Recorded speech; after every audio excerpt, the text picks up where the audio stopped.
Jesus Cristo. Maria, sua mãe, estava prometida em casamento a José, mas antes de se unirem, achou-se grávida pelo Espírito Santo. E por ser José, seu marido, um homem justo, e não querendo expô-la à desonra pública, pretendia anular o casamento secretamente. Mas depois de terem pensado nisso, apareceu-lhe um anjo do Senhor em sonho e disse: José, filho de Davi, não tema receber Maria como sua esposa, pois o que nela foi gerado procede do Espírito Santo. Ela dará à luz um filho, você deverá dar-lhe o nome de Jesus, porque ele salvará o seu povo dos seus pecados. Verso 22, tudo isso aconteceu para que se cumprisse o que o Senhor dissera pelo profeta: a virgem ficará grávida e dará à luz um filho, o chamarão Emanuel, que significa Deus conosco. Ao acordar, José fez o que o anjo do Senhor lhe tinha ordenado e recebeu Maria como sua esposa. Mas não teve relações com ela enquanto ela não deu luz a um filho. E lhe pôs o nome de Jesus. Vamos fechar os nossos olhos mais uma vez, pedir que o Senhor hoje margeie o nosso coração, que o Senhor encontre nosso coração, nosso intelecto, que o Senhor fale conosco nessa noite.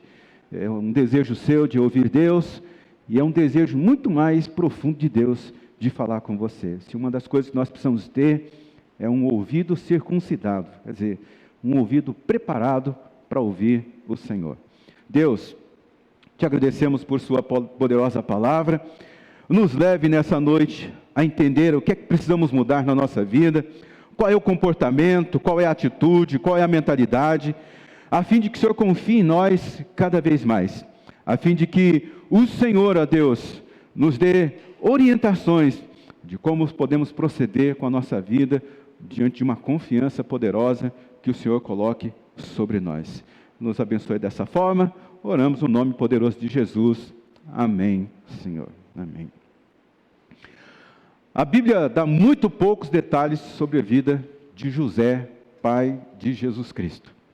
José na Bíblia é conhecido como José o Nazareno ou José o Carpinteiro. Curiosamente, a Bíblia, isto é, os Evangelhos, não registram nenhuma fala de José, nada. Você não vai ver a voz de José nos Evangelhos. Evidentemente, existem livros fora do ambiente, do contexto da Bíblia, que evidentemente vai falar sobre a vida de José, por exemplo, como o Evangelho de Tomé, é um evangelho apócrifo, mas lá você encontra algumas particularidades da vida de José.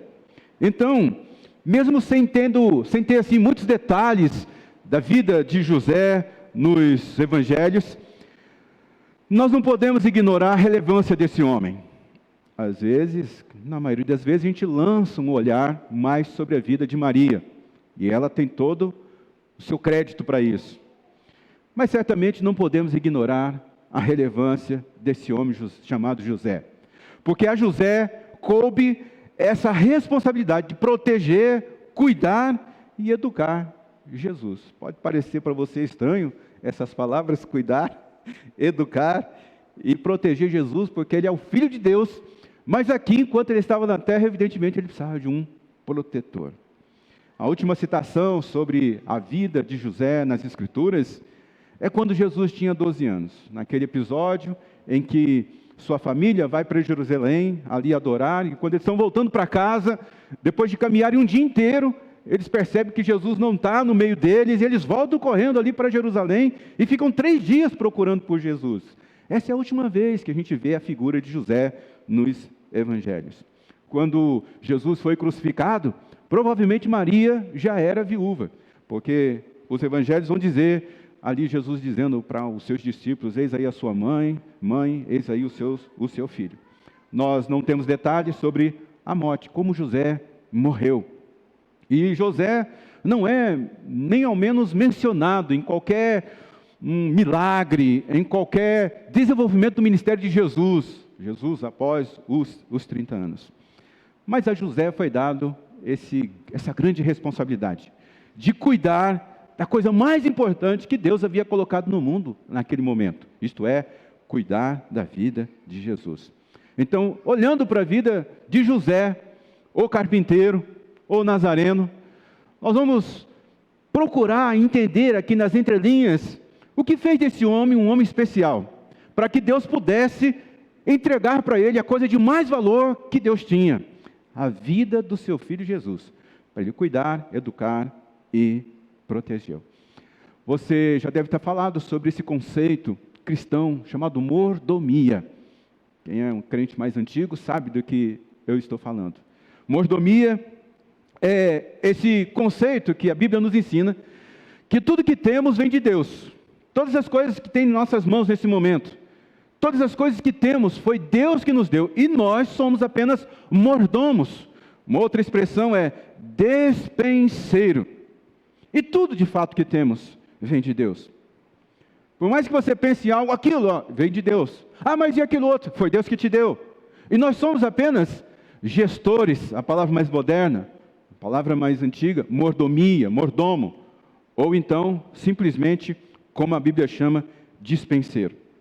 Isso porque a gente tem o entendimento de que do Senhor é a terra e tudo que nela existe, o mundo e os que nele habitam. Pois foi Ele quem fundou sobre os mares e firmou sobre as águas. Todas as coisas pertencem a Deus. Sei que nós temos essa preocupação com o futuro, de deixar herança, de deixar a nossa família bem para o dia que nós partimos. Mas pense bem, nada dessas coisas que nós temos na nossa mão, de verdade, a gente tem a escritura dela. Nada. Você tem o título de propriedade. Porque tudo vem de Deus. E nós somos apenas administradores. 1 Coríntios capítulo 4, versículo 2. Ora, além disso, o que se requer dos dispenseiros? Que cada um de nós sejamos encontrados fiéis. Então, na linguagem dos céus, Deus olha para nós e tudo que Ele coloca nas nossas mãos, e Ele diz, tudo que se espera de mim e de você é que a gente seja fiel. Jesus ensinou sobre isso. Ele contou 7 parábolas para trazer luz para a gente, para nos dar esse entendimento de que aqui na vida, neste mundo, nós apenas administramos, somos dispenseiros, somos mordomos daquilo que Deus concede para cada um de nós. Parábolas dos talentos, parábolas das minas, parábolas do arrendamento da vinha. Jesus contou 7 parábolas a respeito dessa questão da mordomia. E quando ele fala lá em Lucas, capítulo 12, versículo 42 a 44, ele diz assim, quem é, pois, o administrador fiel e sensato, a quem o Senhor encarrega dos seus servos, para lhe dar uma porção de alimento no tempo devido? Feliz o servo a quem o Senhor encontrar fazendo assim quando voltar. Garanto-lhe, ele o encarregará de todos os seus bens. Então, quando a gente olha para a vida de José, o pai de Jesus, a gente vê que ele foi um dispenseiro de qualidade. Ele foi alguém que Deus designou para ele a coisa mais preciosa que ele tinha, a vida do seu filho Jesus, para cuidar aqui na terra. Então, algumas percepções acerca desse texto. Primeiro, a quem Deus dá algo grande para cuidar? Pessoas de nobreza e pessoas de valor. Logo aqui no versículo 18, a gente vê que José, ele percebe que a sua namorada, noiva, aquela mulher que havia sido dada para ele em casamento, estava grávida. E qual que é a percepção dele? Essa menina está grávida, essa mulher está grávida e não é o meu filho. E olha, José ele poderia aqui colocar Maria para correr rapidamente. Ela me traiu. E qual é a reação de José diante disso? Ele diz, eu vou deixá-la, mas eu vou deixar secretamente. Eu não vou contar um motivo para ninguém porque eu estou deixando ela. Olha quanta nobreza. Somente pessoas assim. E tem um outro detalhe dessa história, porque quando José planeja deixar Maria em secreto para que ela não fosse desonrada, o anjo não havia aparecido para ele ainda. Então, isso na verdade é uma nobreza que havia dentro de José. É um valor que existia dentro de José. Por isso que Deus o escolheu para cuidar da vida do seu filho. Eu vou proteger Maria, eu vou deixar ela, mas eu vou deixar sem que ninguém fique sabendo por que eu estou deixando. Pensa bem, homem, se fosse você, a namorada chega e fala assim, eu estou grávida, mas você não é o pai. Foi o Espírito Santo Meu Deus. Mas José é fiel aos valores, à nobreza que existe dentro dele. E quando Deus vê pessoas assim, Deus dá mais. Deus te vê como uma pessoa confiável, para Ele te dar mais para você. Ser um dispenseiro, ser um mordomo. Porque Ele olha para o seu coração e encontra você, dentro de você, realeza, valores. Essa pessoa, eu vou dar mais para ela, e ela não vai se confundir, ela não vai se diluir, porque tem nobreza dentro dela. Irmãos, nós somos responsáveis, verdade, por aquilo que Deus dá na nossa vida. Seja um homem nobre, seja uma mulher nobre, seja um homem de valor, seja uma mulher de valor. E o que é ser nobre? O que é nobreza? Nobreza é alguém que não se comporta em reação a nada. Nobreza é uma pessoa que ela não responde a ofensas, ao mal que lhe fizeram. Ela não responde ao desprezo que se recebe. Ela é uma pessoa que se contém.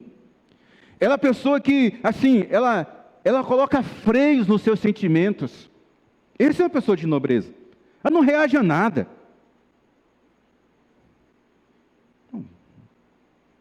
Em qualquer ambiente, em qualquer situação. E esse é o nosso desafio hoje. Dominar a própria carne. Dominar os próprios sentimentos. Colocar freio. Ter nobreza. Ter valor.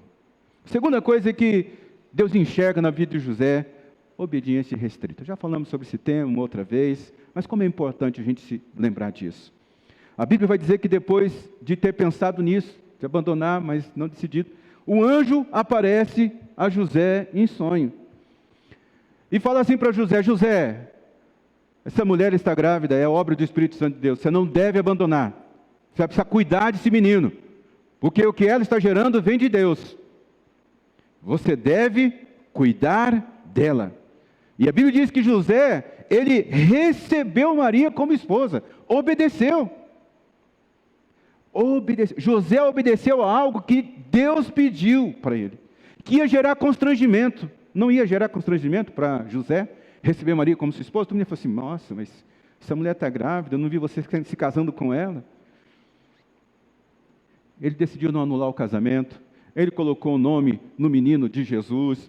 Ele foi para o Egito quando o anjo apareceu para ele. Ele voltou quando o anjo apareceu para ele.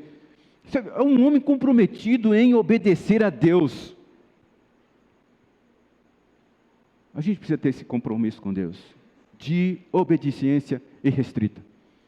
A Bíblia revela que Deus deu uma ordem para Saul, que ele devia atacar um povo ali, dizimar tudo ali. Mas quando ele viu o gado bonito que tinha, o gado, sabe, valoroso, a Bíblia vai dizer que Saul separou esse gado e não dizimou. Aí o profeta Samuel chega para Saul e diz assim: Saul, por que você fez um negócio desse? Deus não deu uma ordem para você? E Saul falou assim: não, mas eu separei esses animais aqui para prestar essa grande homenagem a Deus, eu quero sacrificar a Deus. E Samuel diz assim para Saul: ô Saul, é melhor obedecer do que sacrificar. Não, mas eu quero demonstrar o meu amor a Deus, sacrificando todos esses animais. Saul, é melhor obedecer do que sacrificar. Quem ama a Deus, obedece a Deus. A obediência é a chave do coração de Deus. Como é a chave de qualquer pai, de qualquer mãe que está aqui. Qual é o prazer de um pai e de uma mãe em atender o desejo de um filho obediente? É maravilhoso. Não tem descrição. Aliás, nós ficamos muito tristes conosco mesmo quando a gente não consegue atender a necessidade de um filho, de uma filha, sendo que o filho e uma filha é obediente. Mas quando o filho e a filha não é obediente, até você tendo, você não vou te dar, você não me obedece. Obediência. Obedecer aquilo que é fácil, todo mundo faz.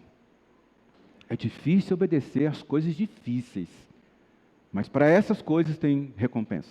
Para todas as vezes que eu obedeci a Deus em coisas difíceis na minha vida, logo depois vem um aumento. Logo depois, Deus me deu coisas maiores para administrar. E eu acredito que é assim também na sua vida. Todas as vezes que nós obedecemos a coisas difíceis, aos nossos olhos, que Deus está nos pedindo, Deus vem e traz uma recompensa. Há uma recompensa para aqueles que obedecem a Deus. Terceiro, a quem Deus dá algo grande para cuidar? A pessoa que assume o que Deus está entregando. A Bíblia diz que ao acordar, José fez o que o anjo havia dito. Que coisa é essa, hein? Tem pessoas que ficam namorando a vida inteira. A mulher fica reclamando, bem, quando é que nós vamos nos casar? Quando nós vamos nos casar? E o rapaz vai dizer assim, rapidamente, vamos casar rapidamente. Ele diz assim, não, vamos aguentar mais um pouco. Não assume o compromisso. Simplesmente não assume. Eu espero que você não seja essa mulher, mas isso acontece muito, muito, muito. Tem pessoas que se casam, mas não assumem o lugar de casamento. Não assume que agora é uma mulher casada, que é um homem casado. Tem pessoas que não assumem responsabilidade por menor que ela seja. Não quero. É muito para mim. Deus só vai dar coisas grandes para pessoas que assumem o que Deus está entregando. Assuma as oportunidades. Assuma aquilo que Deus está dando para você. É lógico que às vezes a gente olha para algumas coisas que Deus coloca nas nossas mãos e a gente acha que nós somos pequenos demais para dar conta daquilo. Isso é verdade. Mas se Deus está te dando, veja assim, o olhar dele está sobre você. Então, ele viu alguma coisa em você que deu a você, que ele entendeu que você é uma pessoa que tem um compromisso com isso. Mas você precisa assumir aquilo que Deus te entregou. Seja pai de situações, seja mãe de situações. A Bíblia vai dizer que teve uma época lá na história de Israel, isso está registrado em Juízes, que os homens fugiram da responsabilidade de conduzir a nação naquele momento. E a Bíblia vai dizer em Juízes capítulo 5, versículo 7, que uma mulher, ela se levanta e diz, eu vou ser uma mãe para Israel. Seja uma mãe para situações, seja um pai para situações, assuma os compromissos, assuma a maternidade de uma nação, assume a paternidade de um ambiente. Pode bater no peito e dizer, assume a sua casa, assume a sua empresa, assume o seu trabalho, assume o seu relacionamento conjugal, assuma o seu namoro, assuma o compromisso. José, o pai de Jesus, disse assim, vou receber. Abraçou Jesus, cuidou de Jesus, alimentou Jesus. Um dia de viagem, volta correndo, vamos procurar esse menino, 3 dias procurando por ele. Olha o cuidado, olha o compromisso. Assuma o compromisso daquilo que Deus está te dando. Quarto, a quem Deus dá algo grande para cuidar? A pessoa que aprendeu a receber de Deus. E como é difícil receber de Deus? Porque nós caminhamos nesse lugar de estética. Todos nós queremos receber com um certo glamour. Mas a Bíblia diz que depois que completou 8 dias, o menino Jesus, José pegou, era costume da família, levou até o templo e foi apresentar a Deus. E quando eles estão ali apresentando a Deus o menino Jesus, vem um homem chamado Simeão. Quem é Simeão? Um homem simples. A Bíblia diz que ele era um homem que ia à igreja todos os dias pedir misericórdia pela vida de Israel. Olha Deus, manda as suas promessas para a vida de Israel, executa as suas promessas, faz as suas promessas para a vida de Israel. Ele era alguém que tinha esperança que um dia Deus iria salvar a nação de Israel. É como você que vem a este culto. Eu vou lá para Deus me abençoar. Eu vou lá para Deus confirmar as promessas dele sobre a minha vida.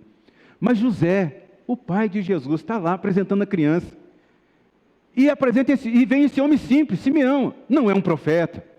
Não é um cara que vem assim com a voz impostada, assim diz o Senhor, agora vai acontecer na sua vida. Não, ele diz assim, ele pega aquela criança e diz assim, obrigado Deus, porque os meus olhos viram a tua salvação, agora eu posso morrer em paz. E ele começa a dizer, Simeão começa a dizer para Jesus, esse homem vai fazer coisas grandes e poderosas, este homem vai ser o salvador da nossa nação. E José, diz o texto, que está ali junto com Maria, está recebendo isso. Só está recebendo. Mas depois também, em toda essa atmosfera, chega uma profetisa, Ana. Uma mulher que ficou viúva muito cedo e que depois de ser viúva passou a dedicar a vida inteira no templo. Essa mulher também chega ali, e agora é uma profeta, começa a falar sobre Jesus. E José está ali recebendo. Aprenda a receber de todas as pessoas. A gente recebe em todos os lugares. Eu estava tentando me lembrar se foi essa semana, se foi semana passada, eu fui num velório. Fui fazer um sepultamento. Olha, dá para a gente aprender de todos os ambientes. Dá para a gente receber de Deus de todas as pessoas. Cuidado, porque às vezes na sua estética, né, Deus tem que me falar dessa forma. Não, Deus tem que falar através daquela pessoa. Tem que ser aquela pessoa. Se não for, não vai servir. Abandone isso. Seja uma pessoa que saiba receber de Deus, de todas as pessoas que Deus colocar ao seu redor. José sabia receber. Por isso Deus deu para ele essa coisa tão importante que Deus tinha naquele momento, que era a vida do seu filho Jesus. Para isso a gente tem que ter o nosso ouvido circuncidado. O que é ter um ouvido circuncidado? Preparado para ouvir. Um ouvido disposto a ouvir Deus. Um ouvido não ligado à estética, mas um ouvido sedento, ligado simplesmente à voz do Espírito Santo. Quem quer receber, tem o seu ouvido preparado para isso. Como é que Deus vai conferir coisas grandes se você não consegue ter acesso ao seu ouvido? Como é que Deus vai dar para você coisas grandes se você não tem acesso ao seu coração? Ouça o Senhor. A voz do Senhor diz, Salmo 29, quebra os cedros. Quer dizer que tem momentos que a voz do Senhor, ela vem assim, como se fosse um grande vendaval. E Elias teve essa experiência. A Bíblia vai dizer que Elias, ele estava num momento ali, aquele momento de caverna, e daqui a pouco ele ouviu um trovão, ouviu isso, ouviu aquilo outro. Mas ele ouviu a voz também do Senhor, vindo através de uma brisa suave. Deseja a voz do Senhor. Fique atento para a voz do Senhor. Ouça a Bíblia. Ouça os profetas de Deus. Ouça as pessoas de Deus. Assim é um homem que sabe receber. Quinto, estou terminando aqui, deixa eu ver que horas são. Quinto, a quem Deus dá algo grande para cuidar? Quem sabe gerir recursos. Quem sabe gerir o que Deus colocou na mão. Então a Bíblia vai dizer que aqueles homens do Oriente vêm até Jesus, entrega para Jesus ali alguns presentes, e eram ouro, incenso, mirra. Logo depois disso, José recebe a orientação, e mais uma vez ele obedece para ir para o Egito. Como é que ele sustentou lá? Gerindo aquilo que ele recebeu ali. Às vezes a gente recebe, se você receber o seu salário, você fala assim, não, é muito pouco, não vai dar nada. Uma dinâmica que precisa acontecer na nossa vida, tudo que nós recebemos, a gente precisa pedir sabedoria para Deus. Deus, me dá sabedoria para gestar isso aqui. Me dá sabedoria para gerir isso aqui. Me dá sabedoria para... porque assim, muitos de nós achamos que nós não temos capacidade de gerir nada. Alguns de vocês, inclusive, já disseram assim, não, isso aqui, eu tenho uma dificuldade com isso, eu não sei lidar, eu não sou bom em administração. Isso aqui é uma mentira, que você não é bom. Todos nós somos bons para administrar, sim. Quem disse para você que você não é um bom administrador? Quem disse? Se você acha que não tem entendimento suficiente, porque a coisa é muito grande, vai procurar conhecimento. Mas todos nós temos habilidade para gestar, para gerir, para administrar aquilo que Deus está nos dando. Porque senão Ele não nos confiaria. E tem outra coisa. Comece gerindo coisas pequenas. Não adianta você pegar o seu salário e falar assim, não dá para nada, isso aqui é uma merreca, isso aqui é assim, o meu sustento é pouco. Você vive num estado de escassez, de reclamação, que não vai frutificar na sua vida. O que se espera dos dispenseiros, dos mordomos, é que eles sejam fiéis no pouco, para que ele possa ser colocado no muito. Quantas oportunidades você já perdeu? Algumas pessoas falam assim, Deus me dá uma oportunidade, Deus abre uma porta, Deus me dá isso, Deus me dá aquilo, mas aí Deus dá e você diz, não quero porque eu não sei administrar, eu tenho medo. Não, muitos de nós mesmo, já tivemos tantas coisas em nossas mãos que Deus nos deu oportunidade, mas a gente, assim, por falta de gerir, olha, tudo é uma questão mental.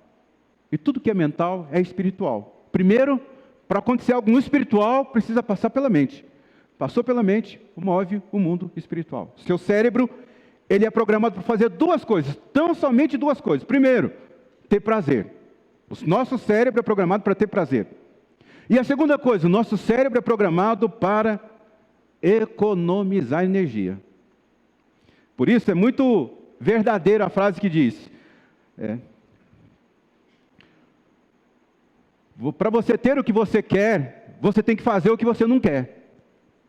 Por exemplo, para você ter um corpo sarado igual o seu assim, o que você tem que fazer? Ir para a academia. Mas o seu cérebro, ele falar o que para você? Você tem que descansar, você tem que economizar, ir para a academia, não tem nada de prazer. O que tem prazer? Um pedaço de bolo, um pedaço de pudim, essas coisas aqui. Seu cérebro está preparado para isso. Primeiro, gerar prazer. Segundo, descansar, economia de energia. Mas para você poder ter saúde, você vai ter que fazer essas duas coisas. O quê? Tirar o prazer dos bolos, tortas e tudo mais, dos doces, e fazer exercício. Aplica essas coisas em todas as áreas da sua vida. Nosso cérebro, fala assim, tem que trabalhar hoje. Nossa, mas o cérebro vai dizer, descansa, não vai trabalhar não.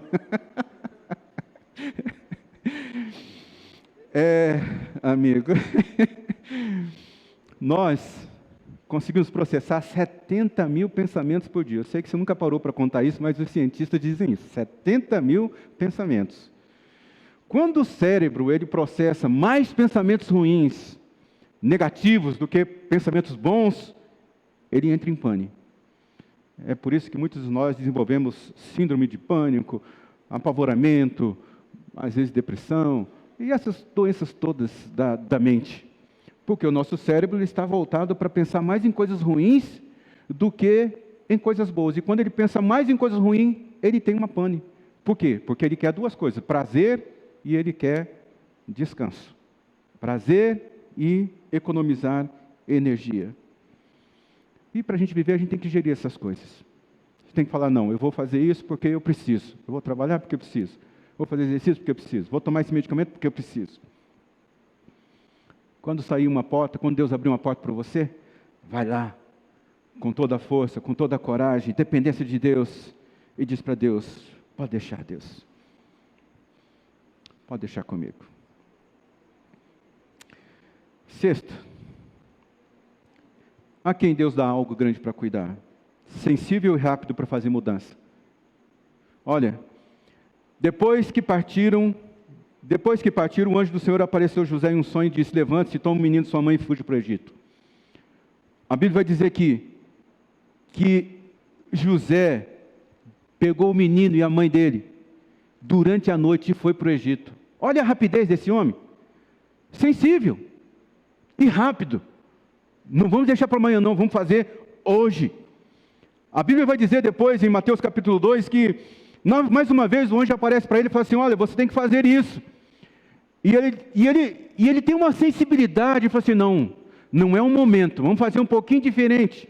Olha, um homem sensível e um homem rápido. Tem coisas que nós precisamos ter sensibilidade para mudar. Tem coisas que nós precisamos ter rapidez para mudar. No mundo de Deus sempre há mudança. Nós estamos agora de noite, mas existiu o dia ainda há pouco, não foi? Manhã, tarde, agora nós estamos de noite. É tudo rápido. É tudo rápido. Tem mudança. Então, não tem outro caminho. Seja rápido para as mudanças. Sétimo, a quem Deus dá algo grande para cuidar? Trabalhador e provedor. Como é que José é conhecido? O carpinteiro. O carpinteiro. Lógico, existem muitas especulações, se era carpintaria igual a gente vê hoje, que é construção de telhado, outros falam que é construção de móveis, não importa o que era, mas era um homem que trabalhava, lidava com madeira, era carpinteiro. Isto é, alguém que gostava de trabalhar. Deus só vai entregar coisas grandes para quem gosta de trabalhar. Trabalhar. Não olhe o trabalho como uma maldição. É lógico, tem do suor do seu rosto, comerá, tudo mais, mas antes de Deus declarar isso, que do suor do seu rosto você ia comer, Ele já tinha dado ordem para Adão dar nome a todas as coisas. Não tenha receio de trabalhar. É a melhor coisa que tem para a gente produzir. É uma coisa boa Trabalho é uma benção, não é? Até pouca gente concordando, mas você vai chegar à conclusão que é. Trabalhar é bom, trabalhar não é maldição, trabalho é uma bênção, trabalho é uma atribuição divina que Deus nos dá. Olha, quando você olha e fala assim, graças a Deus consegui construir isso, graças a Deus consegui fazer isso. Como é que você fez isso? Através do meu trabalho. Deus dá uma atribuição para você com alegria, e com alegria você precisa receber todo o trabalho que Deus coloca. Vai tendo pensamentos nobres, vai tendo planos nobres, vai colocando essas coisas diante de Deus, e Deus vai te abençoando. Mas o homem nobre faz planos nobres, e graças aos seus feitos nobres, permanece firme. O preguiçoso diz, há um leão lá fora, eu não vou abrir uma empresa, por quê? Porque o leão vai comer o meu lucro. Não, eu serei morto. Não dá certo, eu não sou bom administrador. Não, mas isso, não. Arranque esse negócio do coração, que tem um leão lá fora. A maioria dos pensamentos ruins que nós temos não vão se concretizar na nossa vida. A maioria dos leões que nós tememos nunca vão nos atacar. Nunca. A quem Deus dá algo grande para cuidar? Autogestor emocional, equilibrado. Olha, eu não sei você, mas José tem uma paciência muito grande com Jesus. Ele esperava que o menino fosse acompanhar ele junto com a caravana. Ficaram andando um dia. Percebe que o menino não está junto. Quando o menino volta, quando os pais de Jesus voltam e encontram o menino, Jesus, e perguntam assim, menino, o que você está fazendo? Se fosse o seu filho, ouça. Você pergunta para o seu filho, o que você está fazendo, menino? Não ficou acompanhando a gente? E Jesus diz assim, por que você está fazendo isso? É importante que eu esteja na casa do meu pai.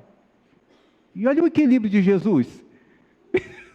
olha a gestão emocional de Jesus. O que você ia fazer com o seu filho? Eu ia dar um cascudo nas minhas meninas. Eu ia pegar uma vara e falar assim, peraí, né? Você está de brincadeira comigo, menino? Mas a Bíblia diz que José olha para aquilo, fica maravilhado, porque Jesus está conversando com os doutores da lei.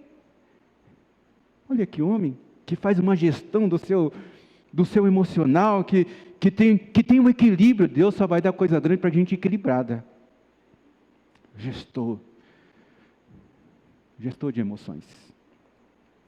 E em último lugar, a quem Deus dá algo grande para cuidar? Pessoa humilde e discreta. Humilde e discreta. Nós não ouvimos a voz de José na Bíblia, nos Evangelhos. Nós não temos nenhum detalhe maior do que esses que a gente acabou de contemplar agora. Era um homem praticamente desconhecido, conhecido como o homem de Nazaré, ou o José, o carpinteiro. Olha como... E ele recebe essa incumbência de cuidar do filho de... É como se você fosse pai de um jogador de futebol muito famoso. Imagina o que você ia fazer. Imagina. Mas José não tira proveito disso, não. A quem Deus vai dar coisas grandes para? Pessoas humildes e discreto. Está ganhando dinheiro? Está tendo avanço na vida? Humildade, discrição. Humildade, discrição. Humildade, discrição. Deus está procurando pessoas assim, para confiar coisas grandes. As obras de uma pessoa devem ser maior do que a sua voz. As realizações devem ser maior do que a fala. Tem gente que fala muito, faz pouco. Fala muito, mas as suas obras são pequenas. A grandeza que Deus vai conferir para você, as bênçãos que Deus vai conferir para você, vai ser necessário discrição e manifestação de humildade. Eu tenho para mim, e a gente encerra aqui, é o que diz Salmo 53, versículo 2, Deus olha dos céus para os filhos dos homens, para ver se alguém tem entendimento e alguém que o busque. E eu penso que Deus está olhando do céu, e Ele está procurando pessoas de nobreza, pessoas de valor, pessoas com obediência irrestrita, pessoas que aprendeu a receber de Jesus, que aprendeu a receber de Deus, pessoas que sabem gerir aquilo que tem nas mãos, pessoas que é sensível e rápido para a mudança, pessoas que é trabalhador, provedor, pessoas que é um autogestor emocional, é um gestor de si mesmo, alguém humilde e discreto. Ezequiel que diz: procurei entre eles um homem que erguesse o muro e se pusesse na brecha diante de mim, em favor da terra. Seja esse homem, seja essa mulher, que se ergue aqui neste mundo, para Deus conceder coisas maiores, e você ser colocado naqueles lugares estratégicos que Deus precisa ter pessoas como você lá. Por favor, fique em pé, quero orar com você.